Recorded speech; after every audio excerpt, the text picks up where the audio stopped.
Well, let's get back to our coverage of developments in Ondo State ahead of the election. Let's bring in the Executive Director of the International Press Center, Lanre Arogundade. Thanks for staying with us.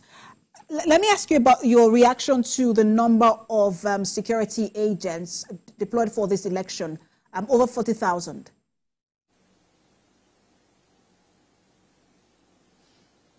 Okay.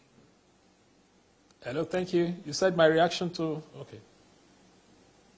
Your reaction to the number of security agents deployed for the election? Well, for security, what we can hold on to now is the promise made that the signing of the peace accord by the representative of the Inspector General of Police, that adequate personnel would be deployed. And he gave a figure of over 40,000 personnel, out of which about 11,000 or thereabouts would be policemen that will be deployed across the state to ensure that there is security. Of course, we're also aware that the Inspector General of Police had said that state security agencies like Amotekun would not be allowed to be involved. I guess this is understandable because if that should happen, there could be the interpretation that they might be biased or partial on the side of the state government. This is a federal election as it is, even though it's a governorship election. And we are looking up to the police.